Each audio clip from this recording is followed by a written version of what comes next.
Turning Tides is an AntiKs Entertainment affiliate. You can find us on social media at The Turning Tides Podcast on Instagram, Facebook, and YouTube, and at Turning Tides Pod on Twitter. For more information, or if you're interested in sponsoring the podcast, please contact us at theturningtidespodcast@gmail.com. Thanks for listening.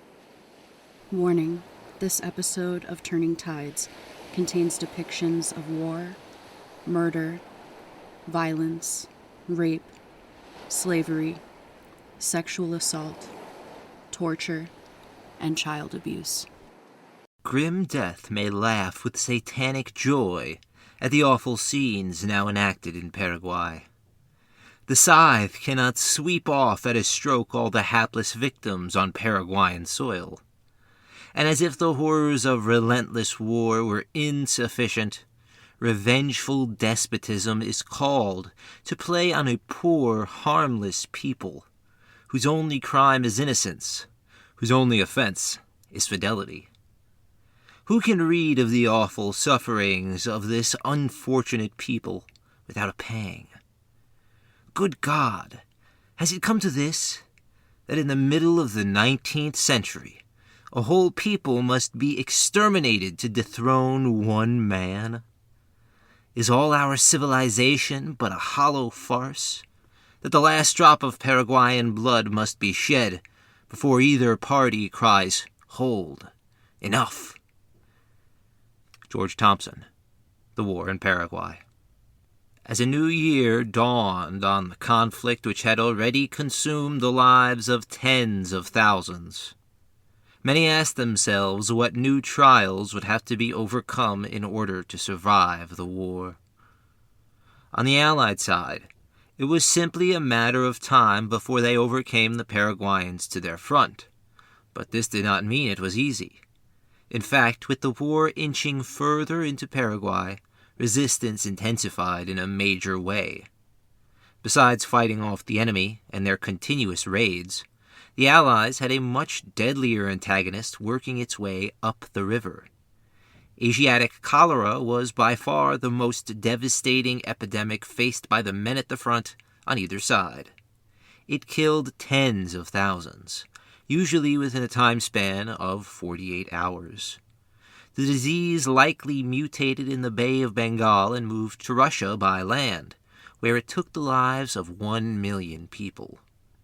It quickly spread via Allied soldiers who had been fighting in the Crimean War and found its way to the region of La Plata through European migration. Thomas Whigham says cholera, quote, works its evil in a remarkably short time, progressing from liquid stool to shock in 4 to 12 hours. An infected person required prompt oral rehydration if he hoped to survive, and the careful disposal of waste, clothing, and bedding was essential to keep the disease in check, unquote. By the end of April 1867, 13,000 Brazilians were incapacitated with cholera, and many would succumb because of it.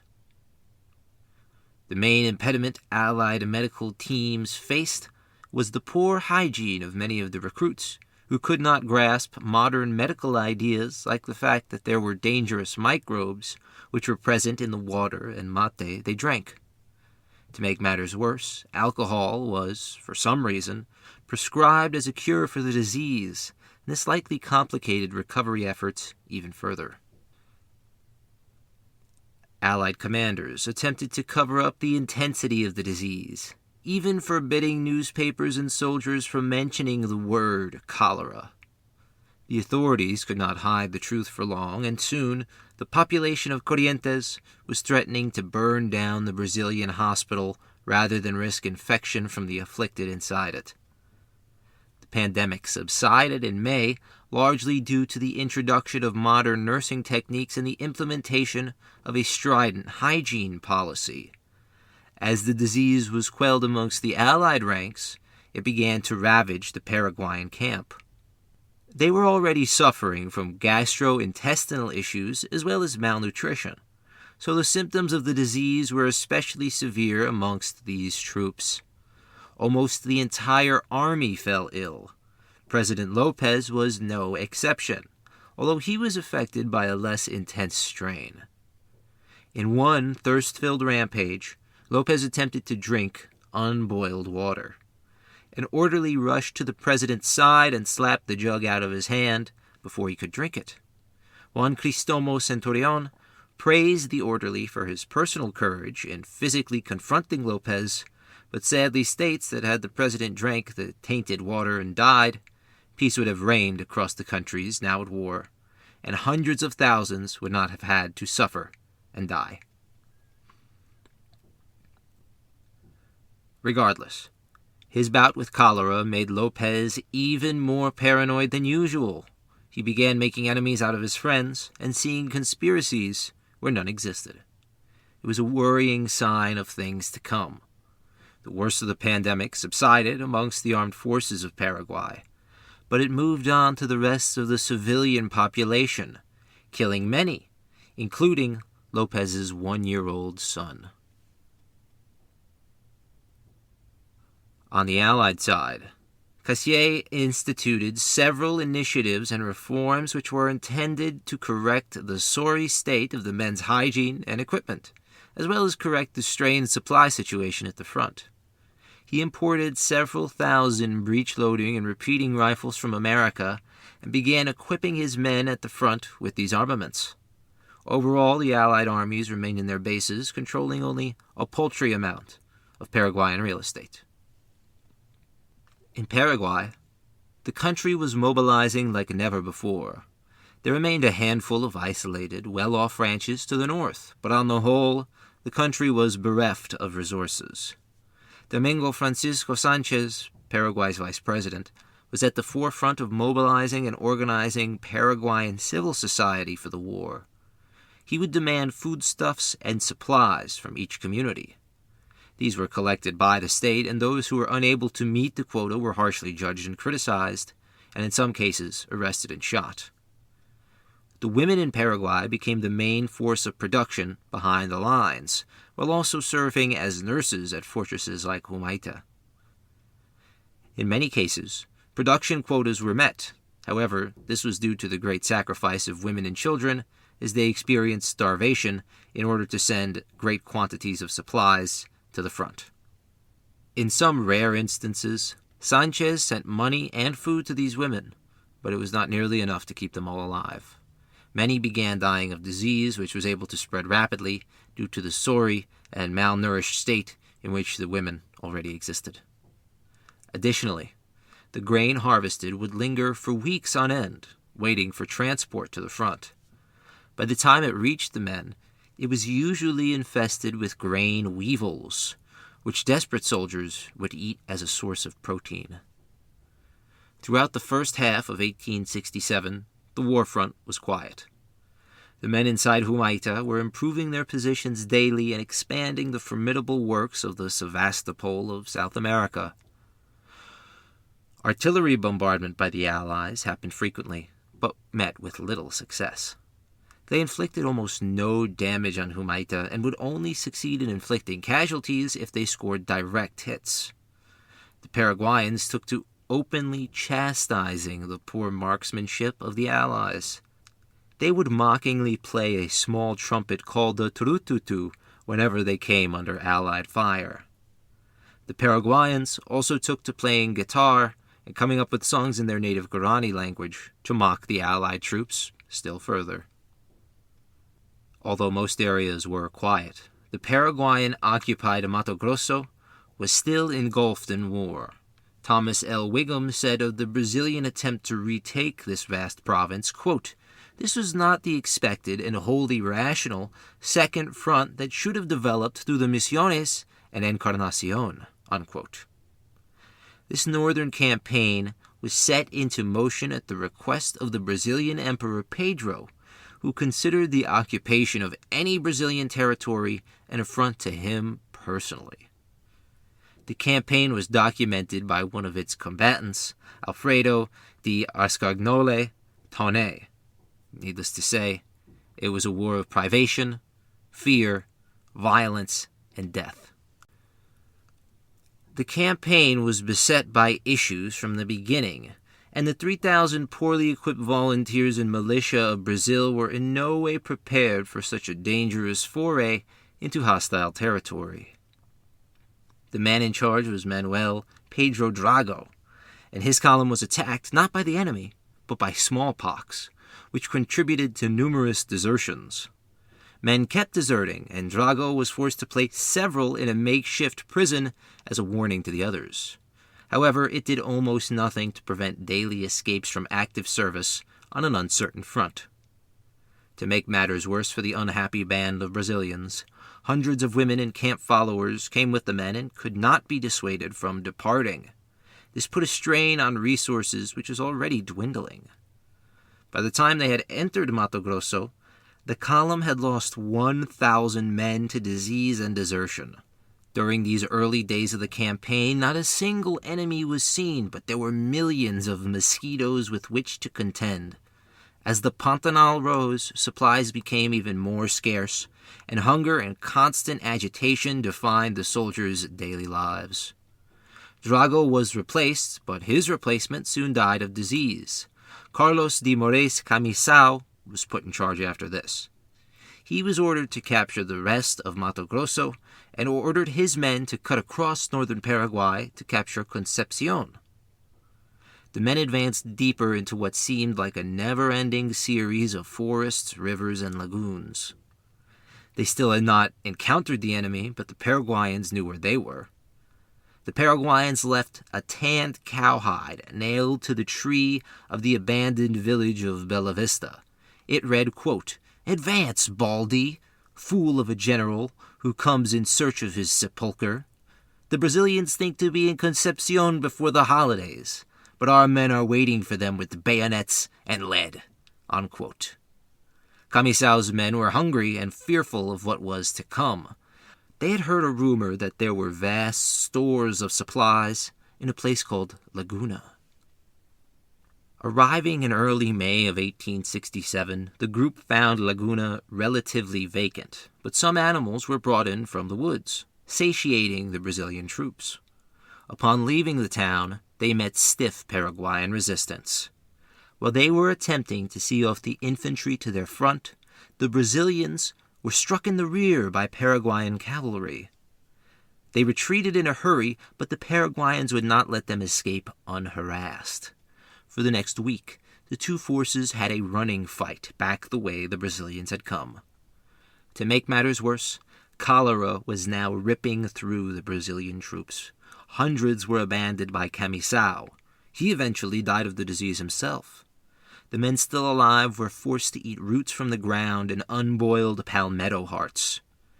1,680 men entered Paraguayan Mato Grosso, but only 700 stumbled out of the forest and back into Brazil. Brazilian authorities would try again and this time succeed in capturing the main city of Corumba. 400 victims of rape were amongst those saved from Paraguayan atrocities. Following this, the fighting between armies ceased in this region and the battle to prevent the spread of disease took hold. In Cueva, smallpox spread like wildfire. Over half the civilian population died as a result. Thomas Whigham says, quote, "So many died, in fact, that burial teams could not keep up with the labor, and bodies were simply thrown into the streets, where they were consumed by dogs," unquote. Back in Argentina, President Mitre was busy stifling the rebellion in the country's interior. He routed a rebel force at San Luis and snuffed out the rebellion after a decisive victory at La Rioja. Mitre now had to gather his allies around him as a contentious election was about to begin. He could not run again, but he hoped his hand-picked successor would be chosen by the Argentine people. A conservative critic of the Paraguayan War, who had lost a son at Cotopaxi, was running against Mitre's lapdog. Mitre was back on the front by July of 1867, but more trouble was brewing there, too. The front had remained static for months, and soldiers chafed to finish the war and return home. The Allied armies of this time were comprised of over 35,000 Brazilians, 4,000 Argentines, and just 600 Uruguayans. As time passed, the percentage of Brazilians at the front only increased, as recruits were in short supply in Uruguay and Argentina. At the end of July, this stagnant situation changed. On July 31st, Cassier made his move, and after a short fight, he occupied Tuyucu. This new position at Tuyucu had its obvious advantages. It cut off the supply route for a good part of the Paraguayan defenses around Humaita, while also placing Allied observation teams within view of Humaita proper. The main downside for the Allies was that the position was very far away from their original supply routes. This allowed Paraguayan ambush parties numerous opportunities to fall upon Allied supply wagons. In several small-scale ambushes, Paraguayan units succeeded in taking valuable supplies from the Allies.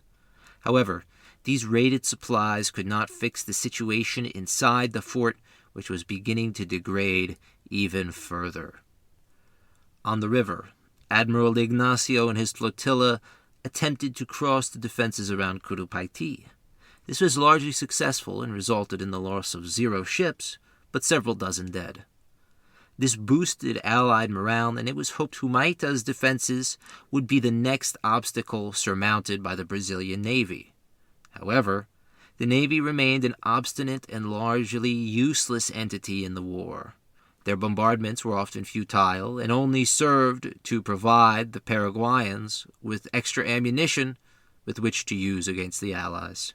By the start of October, Allied units had finally created a system to minimize cholera outbreaks. The institution of cleanliness standards and other helpful regulations brought the number of cases down immensely.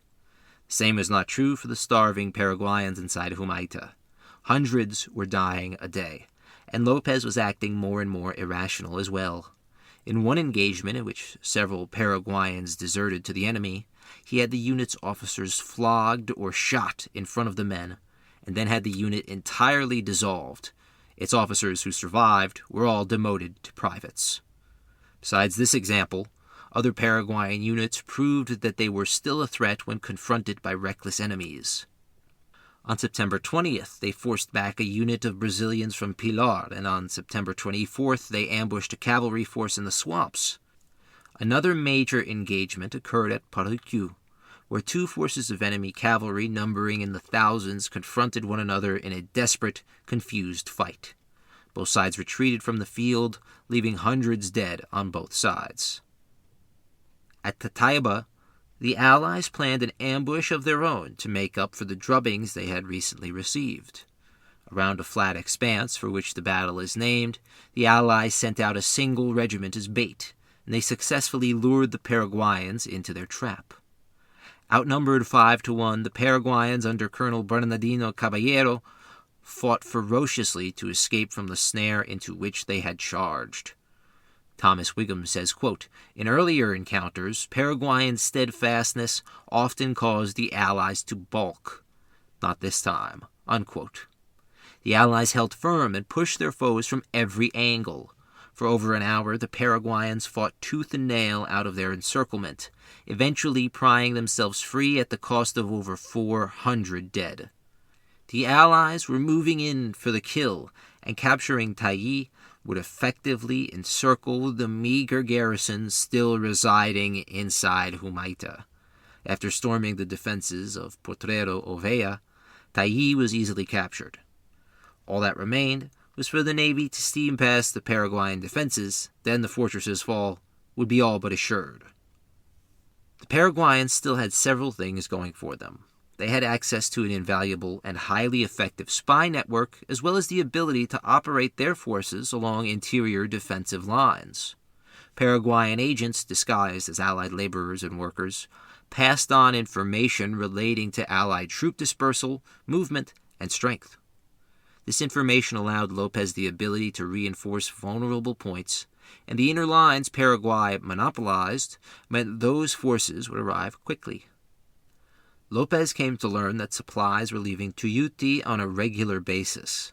In early November, he guessed a new laden wagon of supplies would be departing and ordered a rapid raid on the Allied position, which he supposed were bereft of adequate defenders. On November 3rd, the Paraguayans launched their surprise attack across the Estero Beaco. Paraguayans streamed forward and proceeded to rout or kill all the frightened allies with whom they came in contact. If the Paraguayans had continued their assault, they would have likely won the day, but the need to eat overwhelmed the starving Paraguayan soldiers. Instead of continuing their advance, they took to raiding the Allied camp and ate and drank ravenously from the Allied stores. Quickly reacting to the stalled Paraguayan assault, 3 Brazilian battalions counterattacked and began the slaughter. The Paraguayans in turn fell apart and began a panicked retreat across the Beaco. The Paraguayans had made off with a considerable haul in items of artillery pieces and war supplies, but the amount of men they lost was devastating. A Paraguayan newspaper claimed as many as 4,000 men and boys were killed or wounded in what is remembered as the Second Battle of Tuyuti. Another 1,500 allies were casualties as well. The battle did not change the strategic situation for Paraguay in any meaningful way. If anything, it made the allies more wary and prepared for any future assaults. By late 1867, it was all but certain that the Paraguayan position at Humaita would not be able to hold. Lopez seemed unable to accept this fact and took to drinking alcohol at increasingly large rates. He preferred fine wines and cognac imported from France, but as his personal supply of these spirits dwindled, he turned more and more to sugar-cane liqueur or caña. He ostracized any of the old regime who could possibly challenge him or his sole rule of what remained of the country. In their place, he elevated numerous Guarani people, who from this point forward made up a majority of those close to the marshal. Lopez still refused any peace which involved him being exiled from the country. He seemed to be keenly aware of what example that would set for Paraguay and how it would affect his own mark on history.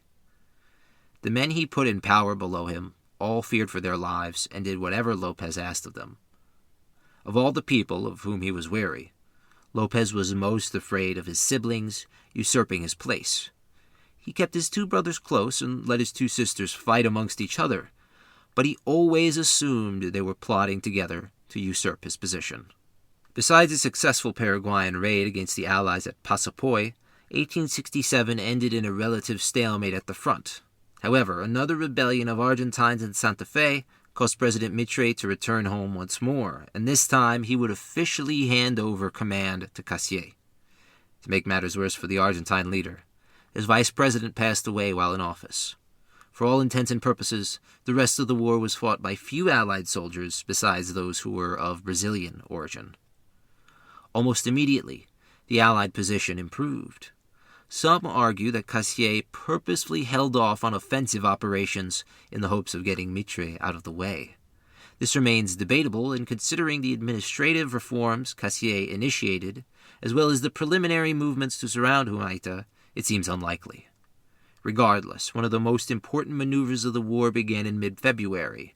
Admiral Ignacio got his steamers and ironclads to run the river gauntlet between Humaita and Timbo, which had recently begun defending the river further north.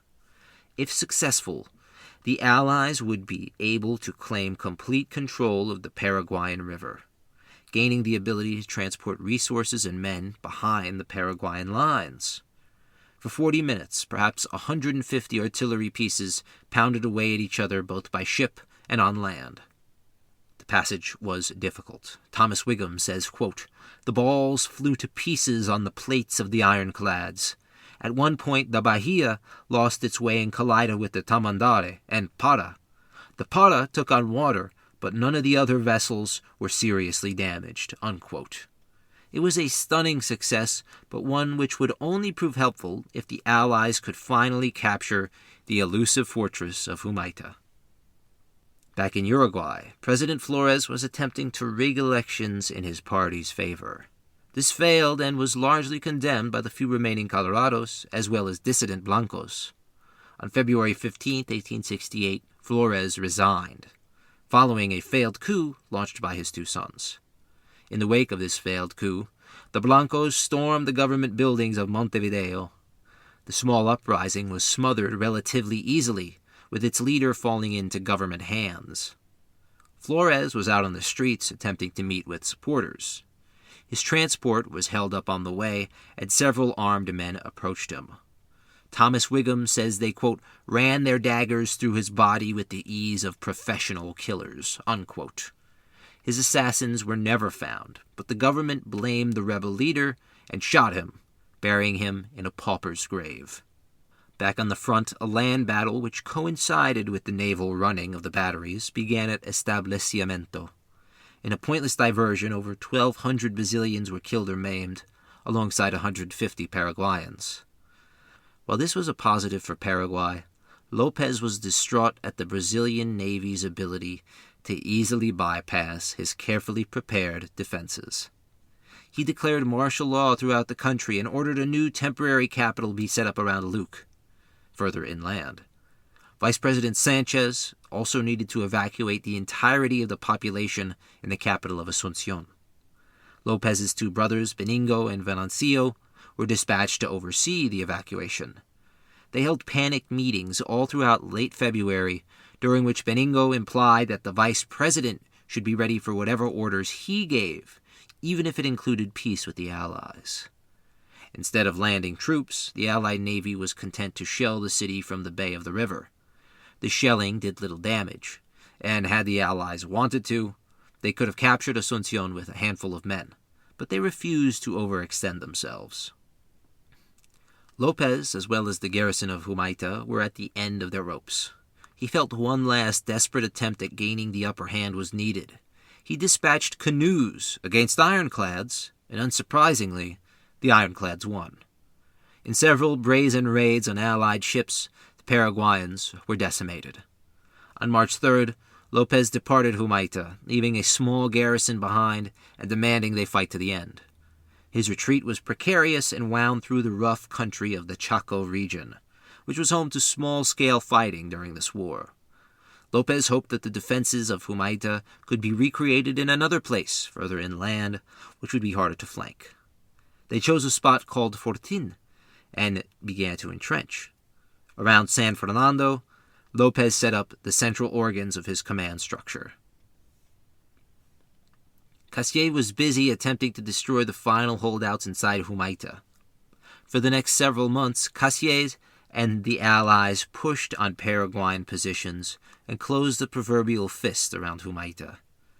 A skeleton force of 1,000 to 2,000 Paraguayans remained inside, starving but determined to do their duty. Paulino Allen and Francisco Martinez were in joint command of the garrison, and both were clearly suffering from the mental strain of the task set before them. On July 12th, Allen shot himself with 2 pistols, but he would not die. He survived only to be accused of treason by Lopez and killed. As the Allied grip tightened, several small Paraguayan raids took place, resulting in little change to their front. Caballero was soon promoted to the position of head general of the Paraguayan military. Like Diaz before him, Caballero was offensive-minded and excelled at laying ambushes. Unlike Diaz, Caballero knew when to retreat and save his own hide in the face of an overwhelming Allied advance. Back in Humaita, Colonel Martinez was under no illusions. The garrison could not hold. On July 15th, heavy Allied troop movements were reported around the beleaguered fortress. Led by Osorio, the Brazilians managed to capture the first line of trenches relatively easily, as there were no Paraguayan soldiers defending here. When they attempted to enter the second line of Paraguayan trenches, hidden artillery units opened fire and obliterated numerous Brazilians opposing them. Osorio did not have enough time to call a withdrawal. 2 separate horses were shot from under him. In a matter of moments, the Brazilians were running headlong for safety, while the Paraguayans successfully retained their initial trench line. The Brazilian Third Corps lost over 2,000 men in the poorly planned assault, while Paraguayan losses were not recorded, but they were likely low. Martinez was determined to cross the Paraguayan River into the Chaco, in the hopes of rejoining the main army around San Fernando. Martinez succeeded in moving his entire force to Isla Poy, a river island. Unfortunately for him and his starving men, the way was barred by fast-thinking Allied units. The only way across now were in small canoes, which would only be able to land men in squad-sized bunches. Under constant fire, these small canoes did a masterful job extricating many of their countrymen to the Chaco side of the river. Unfortunately, every one of these paddlers would be killed by the Allies. By the end of July, all the canoes were destroyed. Martinez remained on his island, and he refused all entreaties to surrender. There was no more food left for the handful of Paraguayans. They survived by drinking gun oil and picking palmetto hearts straight from the trees, but these were also running out. On August 5th, after several days of debate, Martinez agreed to surrender himself and his emaciated soldiers. Their appearance was shocking. They were all desperately famished. Martinez had stopped eating 4 days previously, and he had to be held up by naval orderlies when he was brought before the Allied commander. The Allied commander could not believe that people in such straits could put up such a determined resistance, and for so long. He wrapped Martinez in his own poncho and saluted him as the bravest warrior he had ever fought. The only condition Martinez asked for was that his soldiers be spared the humiliation of being drafted into the Allied army. This was readily agreed to and for the most part respected, and Martinez and the members of the garrison who survived were treated with respect in Allied internment throughout the rest of the war. Humaita, the Sevastopol of South America, had fallen. Allied units were shocked at what they saw upon entering the supposedly impenetrable defenses. In reality, Humaita was not as formidable as Allied planners had previously thought. The position had several clear disadvantages and was able to be invested by land and then cut off by river. It seems Curupaiti, which the Paraguayans surrendered without a fight, was in a much better defensive position. In reality, the Paraguayans only focused so heavily on Humaita because the Allied forces focused on it, rather than the Paraguayans' more defensible fortresses. Furthermore, the Allies discovered that many of the guns used by the Paraguayans were wooden, and others were so old that they could be considered museum pieces in the 19th century. One cannon had been around since 1671. Regardless, the capture of Humaita was hailed as a great achievement. Many likened it to the capture of Vicksburg by the Union during the American Civil War 5 years previous. Journalists at home and generals at the front both assumed the Paraguayans were at the end of their ropes in terms of manpower and supplies. They were correct, but they also had no idea how devoted the people of Paraguay could be when confronted by a national enemy. With Humaita gone, Lopez turned inward to look for conspiracies where none existed. When he wasn't drinking or praying, he was seeing enemies, spies, and traitors everywhere he turned. On March 16th, the vice president was questioned by Lopez regarding the rumors of quote-unquote defeatism which surrounded the firing on Asunción, during which they were forced to move the capital. Lopez was claiming that the vice president had been conspiring with Benigno and Venancio Lopez. Vice President Sanchez managed to save himself. Countless others were not so lucky. As early as March, the quote-unquote traitors began to assemble under guard in Cebu. When Benigno Lopez arrived, the derision with which his brother had always treated him transformed quickly into outright contempt. Marshal Lopez asked his brother, quote, "What is it you people were thinking of doing back at the capital?" Unquote. Benigno, shaking with fear, answered him, quote, "Señor, since we had had no word from either you or the army since Humaita came under siege, we believed that the time had come to save our own persons and property." Unquote. Lopez responded to those assembled before him, quote, "See, these blackguards are darker than the darkies." Unquote. Venancio soon joined his brother Benigno as prisoners at San Fernando. The American diplomat, Minister Washburn, only helped exacerbate Lopez's paranoia. He continuously defied the authority of Lopez, refusing to vacate the capital with the other foreign dignitaries who were asked to leave. Lopez accused Washburn of being at the center of a massive scheme to assassinate and replace Lopez with someone more friendly to American interests.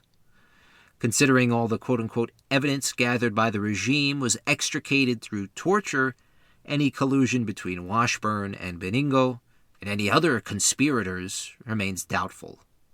However, many questions still surround Washburn and his true intentions in Paraguay.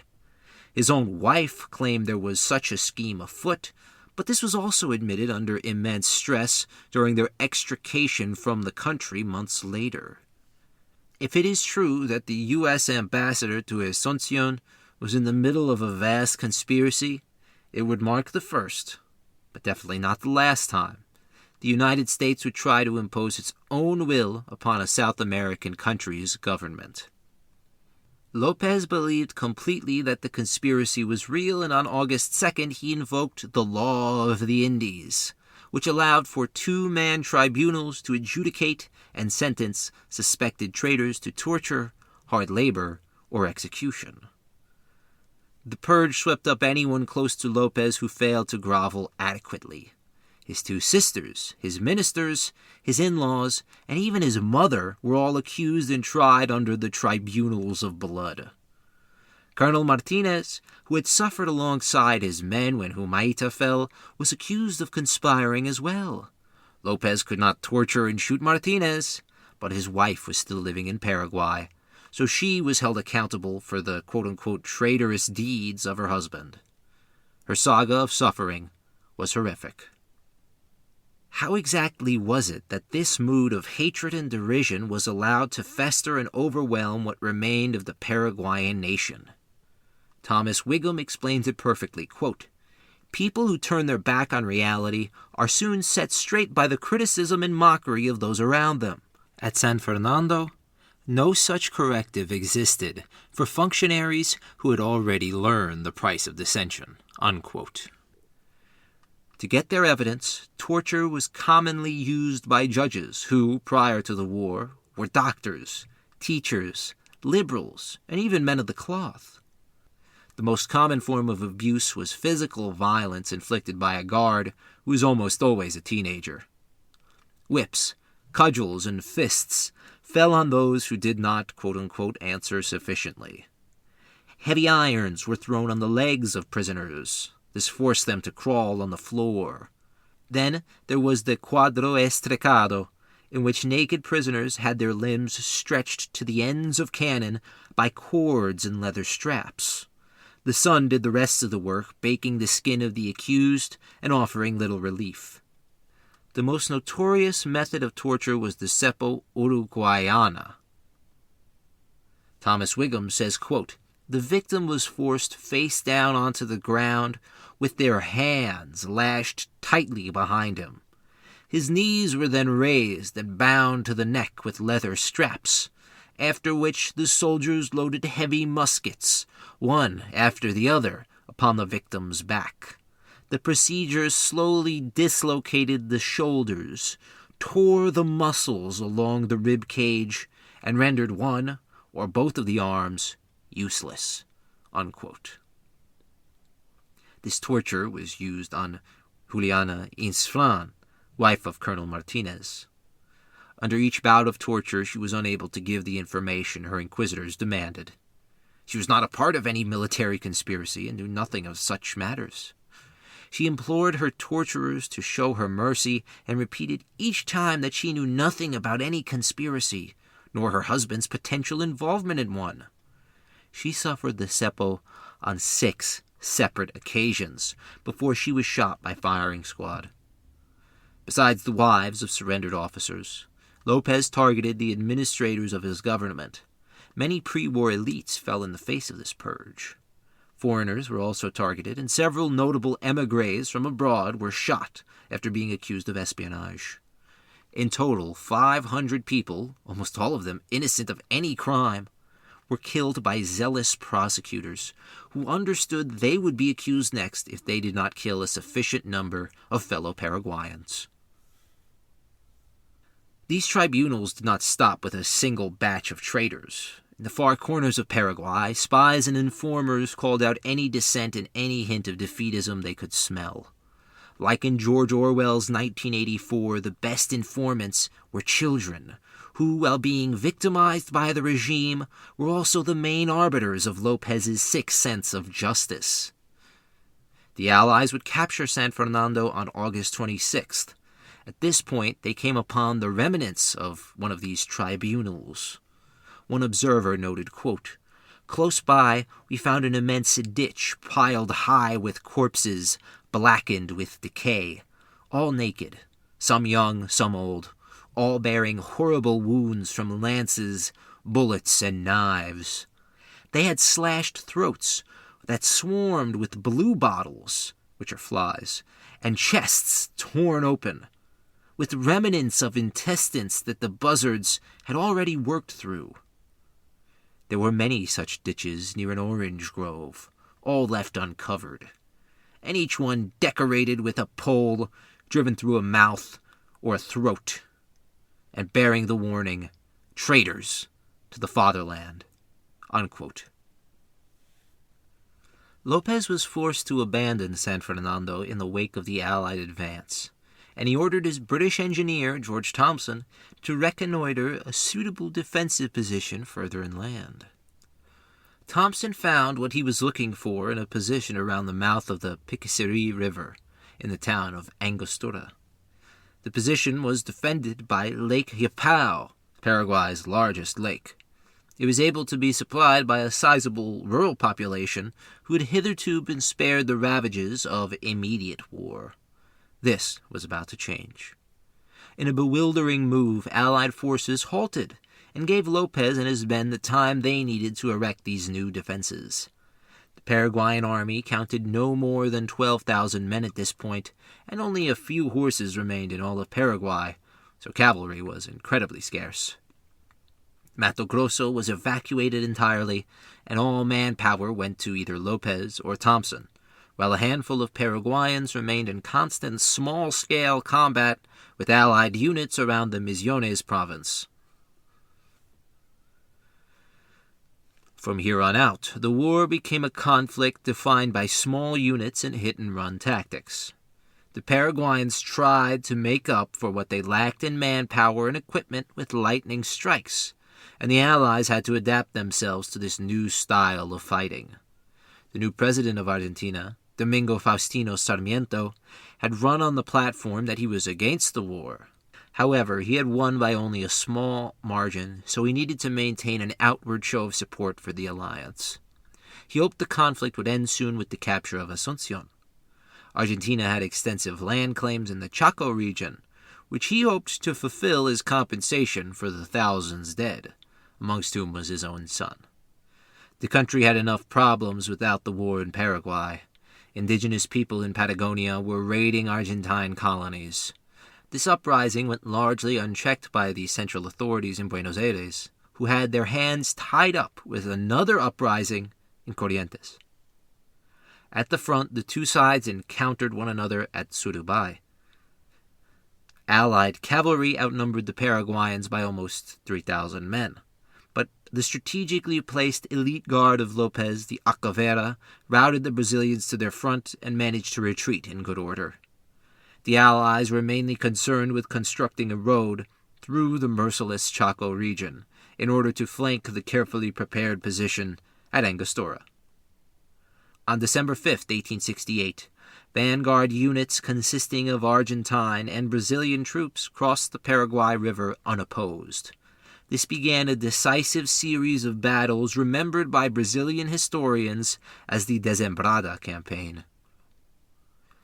The first battle occurred at the Itororo River, when advanced units of Brazilian cavalry failed to secure a stone bridge, and Paraguayans were dispatched to hold it at all costs. The bridge was vital to offensive success, but it was easily defended by thick brambles on either side, making it impossible to flank. Cassier saw no solution to the dilemma in front of him, save a full-on assault with overwhelming power. The first 4 battalions of attacking Brazilians were confronted by the artillery and small arms fire from the Paraguayans, but their numbers assisted them in capturing the first artillery emplacement. They followed this up by capturing another 4 guns, but at a great expense. Paraguayan reinforcements, all of them boy soldiers, were ordered into the thickest part of the fighting. These children somehow repelled the enemy. Cassier watched his soldiers fleeing back across the bridge with revulsion. He pulled out his rusting sword from his scabbard and said, quote, "All of you who are Brazilian, follow me," unquote. At full tilt, he charged headlong into battle, and the infantry followed their elderly leader's example. The Paraguayans were exhausted at this point, and this new push proved unstoppable. Thomas Whigham considers the Battle of Itororo one of the hardest fought throughout the entire war. The Allies lost over 3,000 men, killed and wounded. Paraguay lost 1,200 soldiers, which is almost 50% of their entire defending force of 3,000. Caballero moved the rest of his soldiers to the Avai River. Lopez ordered him to entrench there, even though Lopez and Caballero knew it was a poor defensive position. When Caballero protested, Lopez threatened to remove him. Caballero had no choice but to defend the meandering Avai River as best he could. Leading the Allied advance was General Osorio. They had an overwhelming 4-1 advantage. At the last minute, Lopez changed his mind and permitted Caballero to retreat, but it was too late. At 10 a.m. on December 11th, Cassier ordered his men forward. Their advance coincided with a massive downpour. The teenagers and children opposing the Allies displayed a superhuman will to repel the Allied advance on several different occasions, and over the course of 4 hours. The last of the Paraguayan cavalry was ordered to attack the Brazilian center, and their charge was devastating. Osorio realized the battle now hung in the balance. He rushed to the scene, swinging his sabers at enemies in all directions. At that moment, a mini ball shattered his lower jaw.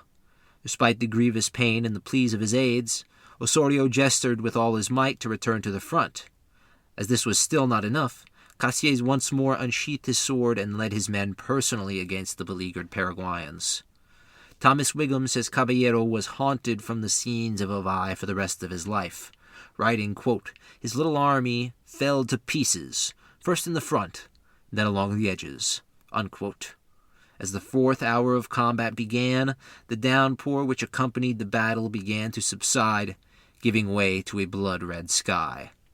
The Paraguayans had been able to resist up until that point, through sheer determination and grit, but they could not hope to withstand precise volleys delivered by the Allies. 3,000 Paraguayans lay dead, almost all of them children. The Allies lost anywhere between 2,000 to 4,000 men.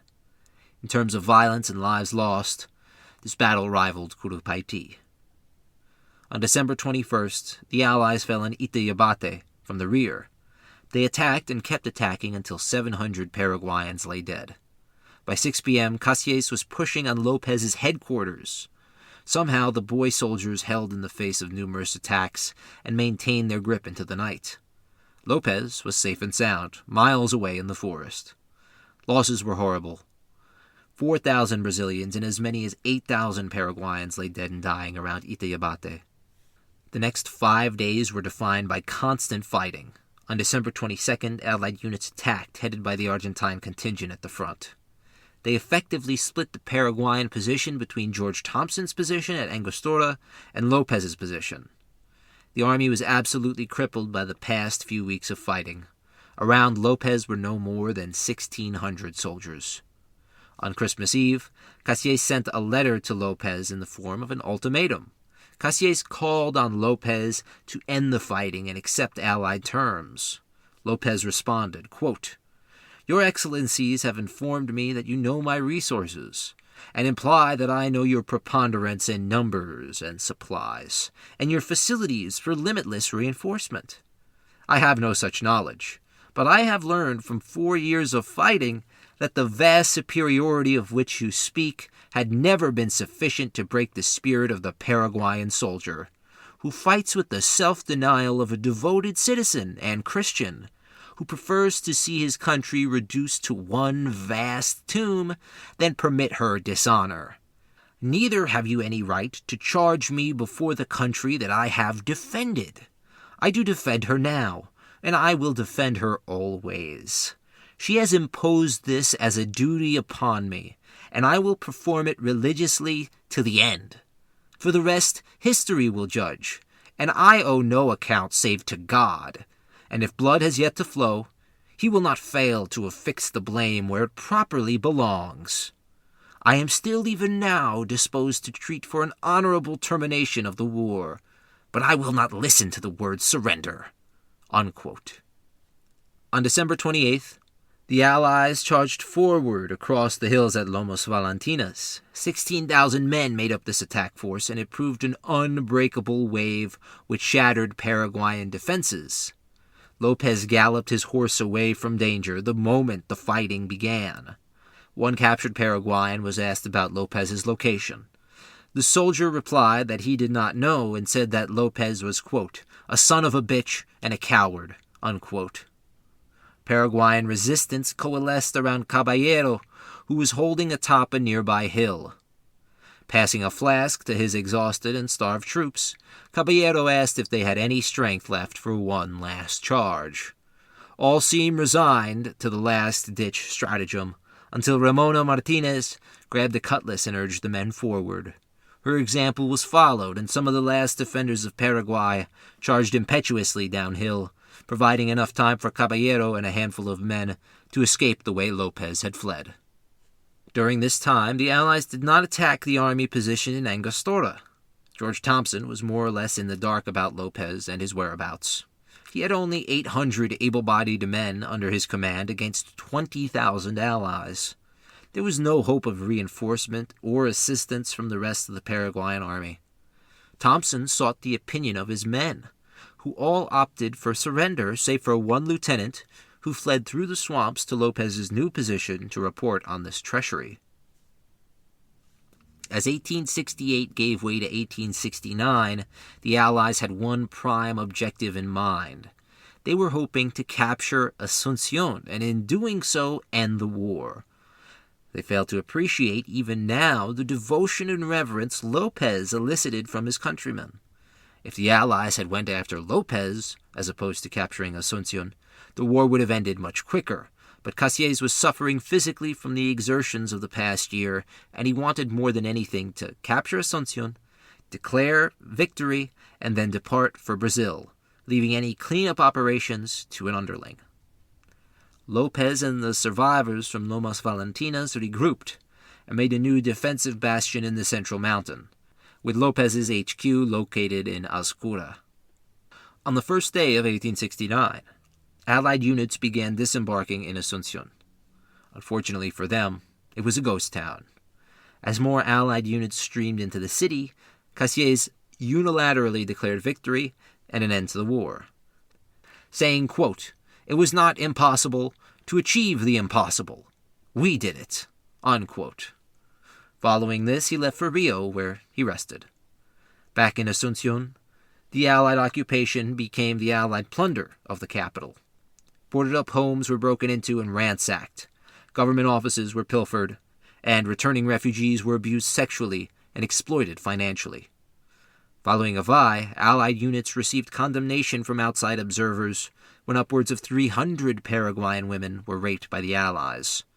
In Asuncion, there were several cases in which the children of returning civilians were kidnapped by Allied soldiers and then held for ransom. As shocking as these scenes of brutality and inhumanity was the fact that none of the Allied officers attempted to stop their soldiers from plundering nor committing grievous acts against the people. The financial situation in Asuncion slowly began to improve with the Allied occupation as well. Unfortunately, commerce was almost always carried out by foreign merchants trying to make a quick buck off the war. Regardless, Paraguayan mate, which had been held in storage all this time, was being exported to neighboring countries again. José Maria de Silva Pelanos was handpicked by Brazilian authorities to make sure that the government which rose in Paraguay following the war was a market, liberal-style republic, but one which aided Brazilian interests. Back in Brazil, there were questions about Cassier's leadership at the front, with some accusing him of allowing Lopez to escape. These were all shot down in a Senate inquiry, and Cassier was ennobled as the Duke of Iron. He would serve as Prime Minister of the country following the war and die in 1888. In Asunción, rival factions of anti-Lepistan liberals and conservatives vied for control for the country. But these political labels meant little to a system which was largely based on personal fan bases as opposed to political principles. All that remained of the previous Paraguayan state was encamped in the mountains with Lopez. 2,000 men and several thousand civilians lived a miserable existence at the very limit of human endurance. The state of the soldiers and civilians alike was deplorable. The Standard reported thus, quote, "The government had ordered all the families to the mountains, the young, the old, and the infirm, were all swept before the ruthless guard. The first and best families in Paraguay are at present living chiefly on mandioca and roasted corn. Clothes are unknown, even rags scarce. The people are without even a ray of hope." Unquote. The population of Paraguay was decimated as well. Lucas Carrillo said the population had, quote, "been reduced to debris, with all property laid to waste. Every family left fatherless, and with the total population made up of women, children, invalids, and wounded." Unquote. Lopez was not finished exacting his terrible toll on his own people. He sent out the few remaining cavalry he had to quote-unquote root out traitors. They were dispatched in all directions in a final culling. During one such raid on Concepcion, 50 civilians were lanced by the Paraguayans. Back in Azcura, over 250 were condemned and executed as well. Lopez's lover and his children slipped further and further away from reality, much like Lopez himself was doing. Madame Lynch, Lopez's lover, was especially troubled by her prospects for the future. She seemed to truly love Lopez, and he returned this love in what Thomas Whigham called his own, quote, "gruff, unromantic way," unquote. Madame Lynch was caught up in the war as much as any other well-to-do foreigner, but her suffering had yet to truly begin. Throughout February, March, and early April, the Allies refused to contest Lopez and his mountain fastness. The Allies were waiting for a solid replacement for Cassier. The man they chose was Philippe Marie Ferdinand Gaston d'Orléans, or the Count de U. Besides being willing to take over the job, he was also the Brazilian emperor's son-in-law. This meant that he was chosen amongst all other candidates. In spite of his youth, he was only 27, he took over the role of head of operations in Paraguay. He had one sole objective: destroy Lopez and his tattered army. Immediately, he reformed his army into 2 corps, one headed by Osorio and the other by Polidoro. Thomas Whigham says that the soldiers hated the Count, while the officers loved him. While he had the time to reform and search for new recruits in the countryside, Lopez managed to rebuild his forces to around 10,000 invalids, old men, and children. They were supported by a handful of cannon, and opposing them were at least twice that number of trained military-age men. The first strike the Count de U planned was against the foundry at Dupuy. Besides operating as a foundry, the site doubled as a POW camp for Allied soldiers captured by the Paraguayans. The commander was the brother of Juliano Yusfran and was responsible for numerous depredations against the prisoners in his care. After a short engagement, the camp fell into Allied hands, and the naked and starved Allied POWs rushed to their liberators and told them of the horrendous treatment they had suffered under Yusfran. This enraged the Uruguayan commander, who singled out Yusfran and 4 other officers to march at the head of the Allied column. After a short walk, the Uruguayan commander, Hipólito Coronado, accused the 4 Paraguayans of abusing Allied prisoners. Yusfran responded by saying that he was only following orders. Coronado shouted back, quote, "You are not a soldier, you are nothing but a coward," unquote. He gestured to a sergeant, who brought his sword down on Insfran's neck. The other 4 officers with him were also decapitated, and Coronado wondered aloud if he shouldn't kill all the prisoners who surrendered. Members of the Paraguayan Legion, who fought alongside the Allies, dissuaded Coronado from committing further atrocities, but nothing was done to officially censure Coronado, and in fact he received a promotion in rank and was hailed as a hero back in Uruguay. The Count began a brutal campaign against the Paraguayans still opposing him in the mountains. He would not allow them another Curupaití. He began a methodical flanking maneuver designed to destroy any resistance to his forces.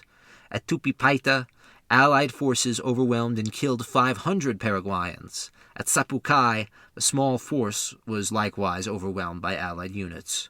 At Ibitimi, the Paraguayans paid back the Allies for their previous victories, killing 200 before retreating with a few casualties themselves. As the war raged on, the peasants in the countryside suffered. Women and children who sought safety with the Allies were raped and hauled away, only to endure further abuses. Meanwhile, those who found safety in the Paraguayan camp were forced into manual labor and were just as likely to be assaulted. Lopez had retreated once more, this time farther into the mountains. Ascura was now lightly defended, and 200 Paraguayans were killed by Argentine cavalry in a lightning raid of the former HQ. All throughout July, rain impeded serious Allied movements for most of the month. As the weather cleared in August, the Count pushed hard on the Paraguayan flanks and quickly realized he could achieve a breakthrough around Piribibui. The town afforded little in the way of protection for the Paraguayan defenders and the thousands of civilians who accompanied them. The Count made sure he held all the cards for the coming assault and flanked the town with heavy artillery on 3 separate sides. The Count called on Caballero to surrender his forces. Caballero responded that the Count, quote, could issue orders in Paraguayan territory only when there was no one left to resist, unquote. On August 12th, the Count ordered his artillery into action against the town. Up to this point, artillery bombardments by the Allies had been relatively ineffective. At Piribibui, the Allies had clearly learned their lessons throughout the war. The Paraguayans, meanwhile, were inexperienced and trapped in a town with shallow ditches and trenchworks. For 4 hours, the Allies bombarded the town relentlessly with a 47-gun cannonade. At 11 a.m., Brazilian cavalry charged en masse and into the Paraguayans, who held as best they could. For one of the last times in the war, the Sapucay resounded in the throats of the children soldiers of Paraguay. Alongside shouts of Viva la República Paraguay, the boy soldiers and old men of Lopez's regime carried out a brutal but futile defense of the town. When Brazilian units broke through the first line of defenses, a former schoolmaster turned Paraguayan major ordered his boy soldiers into the local church to make a last stand. The Brazilians followed them and killed any children who dared to resist their advance. Then they decapitated the major in front of his soldiers. In the last moments of fighting, the Brazilian general leading the attack was killed by 2 errant bullets. This incensed the Count de U, who may have been having an affair with the general. It is debated to this day whether or not the ensuing massacre was ordered by the Count or not. The Brazilians began a concerted massacre of any Paraguayans they could find in Piribibui. Men and boys who had surrendered were disemboweled, had their throats cut, or were shot. The Allied soldiers then turned to the local military hospital, swamped with injured Paraguayans and medical professionals. 600 men and women were immolated in the intentional arson. Several Allied officers went to great lengths to shield and save numerous Paraguayan children. Amongst them was Emile de Mayet, whose artillery had wrought such devastation against the town. Even he began saving as many children as he could from the massacre. The Count de U gloated over his victory and the rubble that remained in the burned-up town. He turned to 2 old Paraguayan women who had been spared from the massacre. He held up a small portrait of Lopez to the 2 women and mockingly proclaimed, quote, "This is your God," unquote. One of the women responded, meekly but truthfully, quote, "Yes, senor, he is our God," unquote. Once Lopez learned of the disaster at Piribibui, he began a slow retreat from the mountains. 5,000 soldiers and boys, accompanied by 3,000 women and children, followed him. He ordered Caballero to take his army of 3,000 to confront the Allies and fight a holding action in the hopes of gaining more time for himself to escape.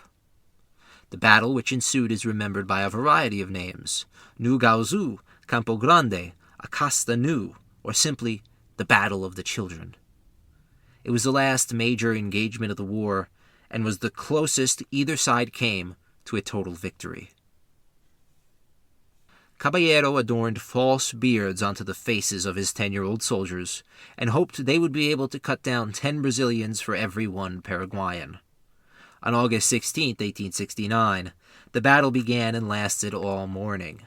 Imperial cavalry ran amok amongst the boy soldiers opposing them, but they did so in an uncoordinated fashion, giving the Paraguayans enough breathing room, at least for a time. The Allies adjusted their tactics and redeployed their forces into an immense V, which pushed on the Paraguayan flanks without mercy. The Paraguayans continued fighting even though they were virtually surrounded at this point.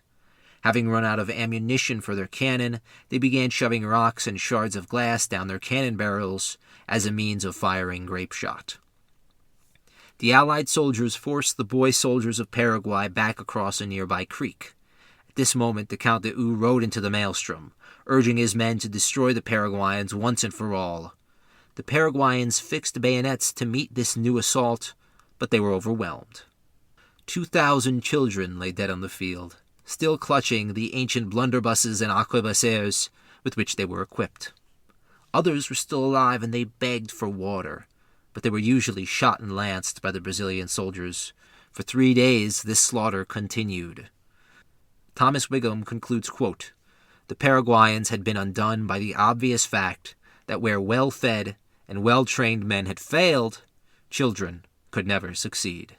Unquote. Following the battle, the dead were collected, stacked into large piles, and set aflames. Allied soldiers couldn't help but contemplate the sins they had just committed. One Allied soldier wrote, quote, "Our soldiers all said that there is no pleasure in fighting so many children." Unquote. Amongst the survivors was Caballero, who somehow managed to extricate himself from the Allied snare. August 16th is remembered to this day in Paraguay as the Day of the Children. As the military struggle became more of a sideshow, the struggle to stabilize what remained of the Paraguayan nation took center stage. Allied dignitaries began fighting amongst themselves over the future peace deal.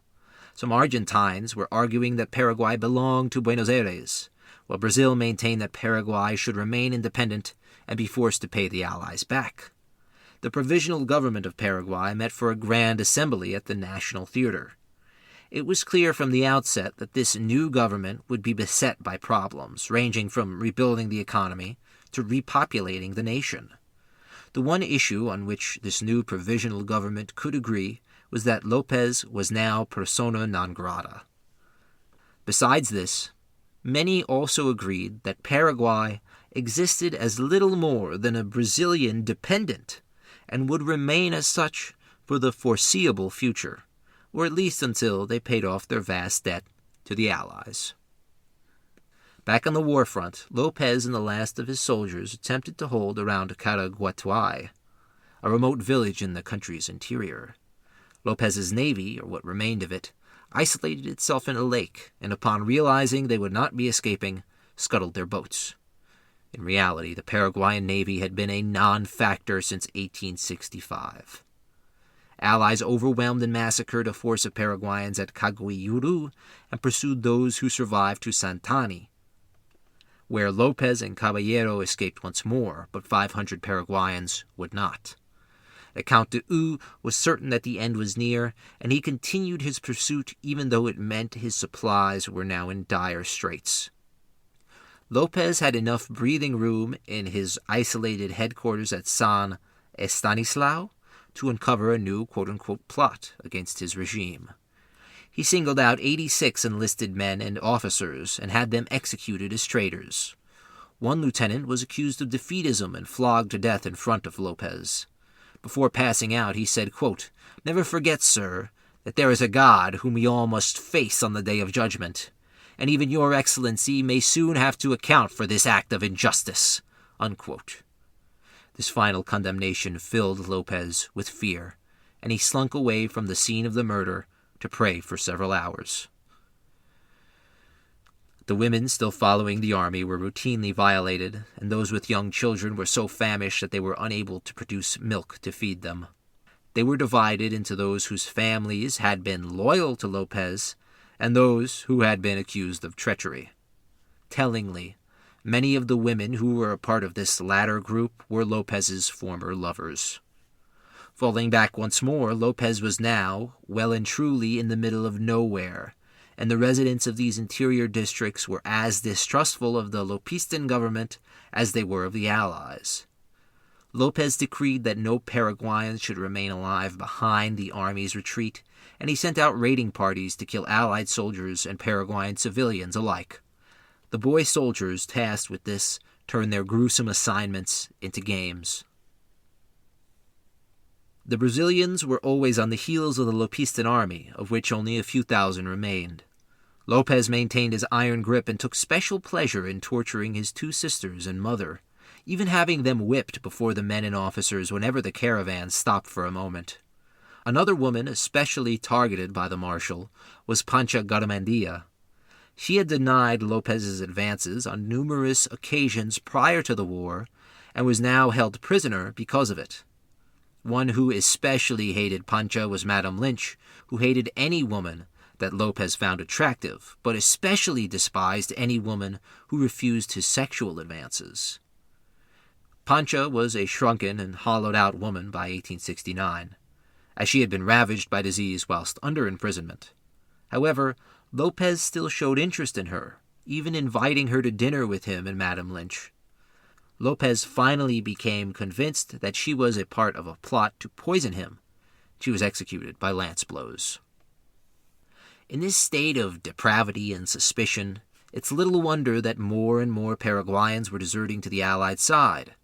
At this point, Lopez had anywhere between 600 and 1,000 soldiers, and had made the decision to leave his wounded behind.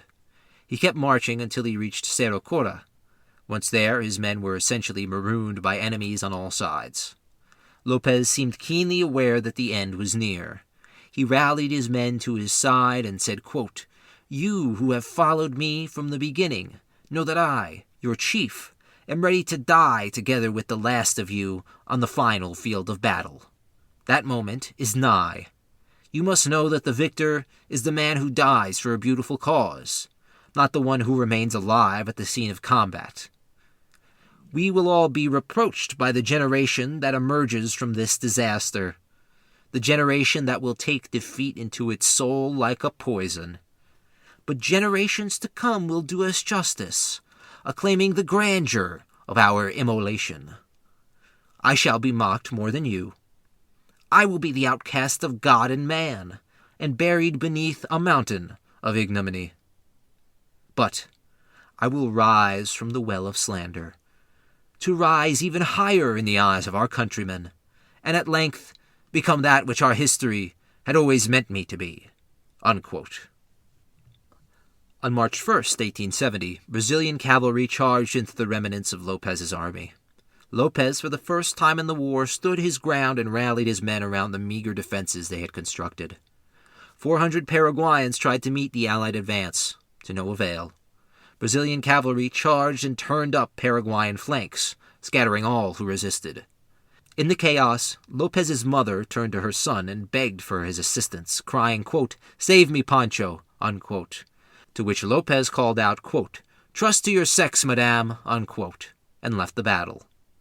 Lopez never loved his mother, and the reason for this remains obscured. One theory suggests rumors that Lopez was conceived as a product of an affair deeply irritated Lopez and turned him against his mother. Lopez was now alone on horseback, attempting to free himself from the enemy's clutches. The terrain on which he traveled was uneven and soggy.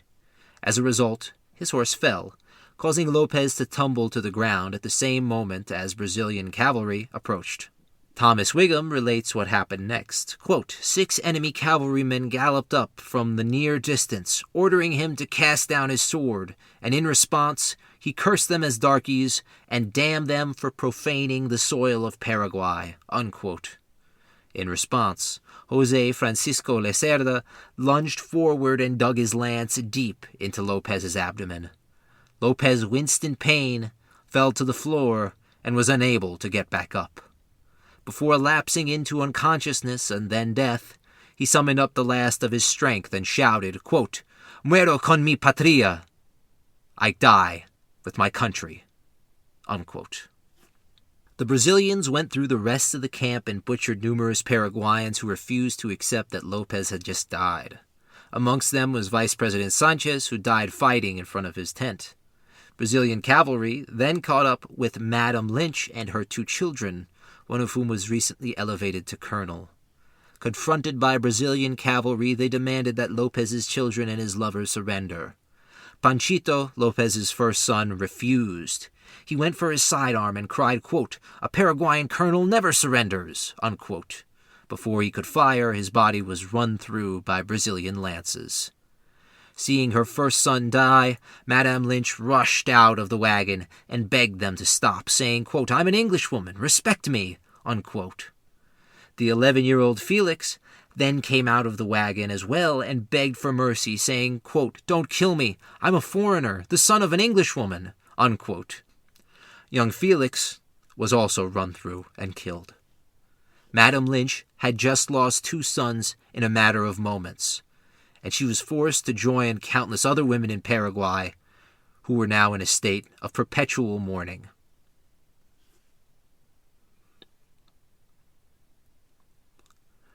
The bodies of Lopez and his son were put on display, preventing them from being desecrated further.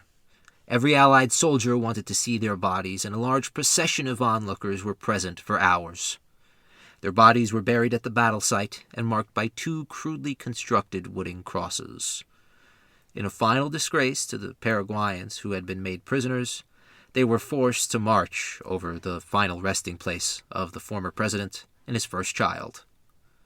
All across La Plata, celebrations resounded in every city, village, and hamlet from which the soldiers hailed and to which they would soon be returning.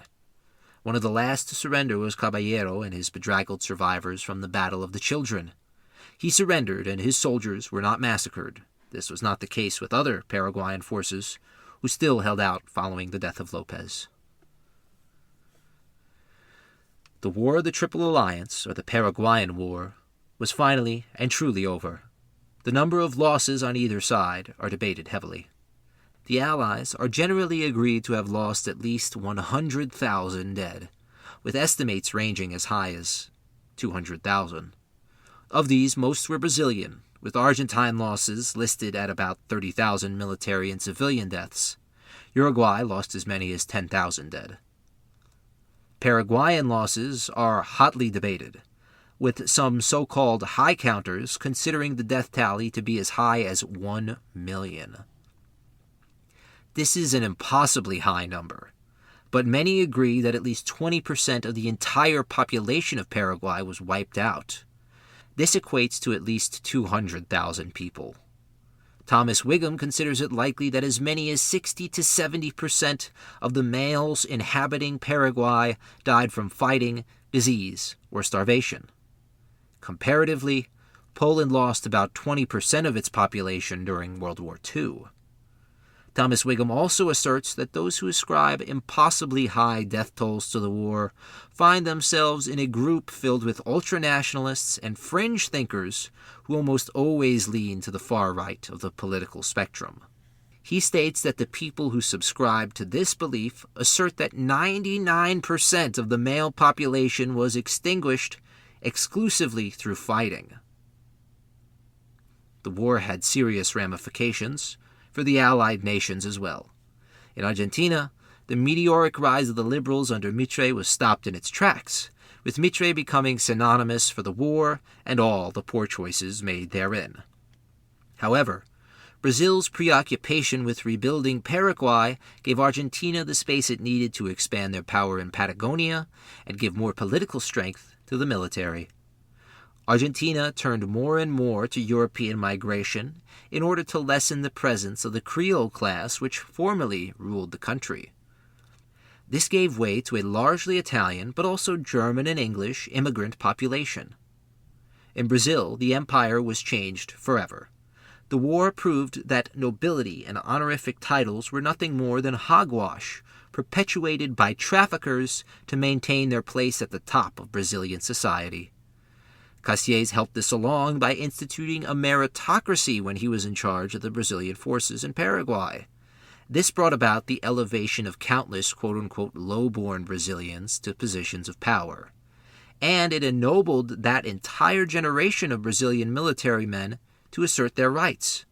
This culminated in a palace coup led by the military in 1891. They would take the first step toward bringing democracy to Brazil. Paraguay was saddled with a massive war indemnity and forced to cede hundreds of acres of land to both Argentina and Brazil. It took decades for the country to recover, and the coming years witnessed an outrageous demographic shift as hundreds of thousands of new babies were born. This baby boom aided Paraguay in becoming a young nation, which looked to the past for examples to emulate. One of these examples was President Lopez, who is now a celebrated figure in Paraguay in spite of the death and destruction he brought his own people. In fact, both sides of the political aisle use Lopez's example as one of national resistance against a foreign invader. Some far-right thinkers have taken this a step further, claiming the Paraguayan War was an example of lost cause revisionism. The revisionist idea of the lost cause was first associated with the Jacobites of early 18th century England, but it became popular with former Confederates like Jubal Early, who argued that the American South waged war against the Union not to ensure the preservation of enslaved chattel labor, but instead to assert their own rights as individual states.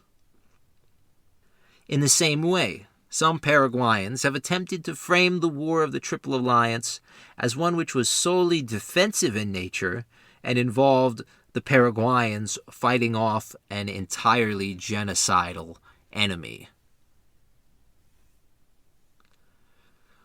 What can we learn from a conflict which ended over 150 years ago? I believe we can learn plenty. First of all, this war showed the power and influence one single person could come to possess and how disastrously that power could be wielded. It showed that a society built around a cult of personality could resist numerous enemies, at least at first. But eventually, it would destroy itself in the process. It also showed that while alliances might be poorly managed at first, the disparate parts of each country could contribute their strengths to the struggle. It showed how unpopular war could become and the disastrous and gruesome effects it had on the home front. In this war, Argentina underwent a peaceful change in power as well as numerous small-scale rebellions. In Uruguay, the former president was murdered due to the civilians' issues with the war. In Brazil, the stage was set for the end of the empire. At any rate, thank you all so much for listening to the final series of the year. Melissa and I will be taking a much-needed break from the episodic series until sometime next year. Instead, we'll be releasing interviews with some very interesting guests we've had the pleasure of speaking with this year. I won't give anything away, but one interview was truly Napoleonic in length and had to be cut into 2 parts. When we return, we will be heading farther back in time than we have ever gone before. I hope you'll join me for that, but until then, I hope you all have a great day and happy holidays to you all. If you like what you heard today, you can support us by donating on PayPal at Turning Tides Podcast 1. Thanks for the support and thank you for listening.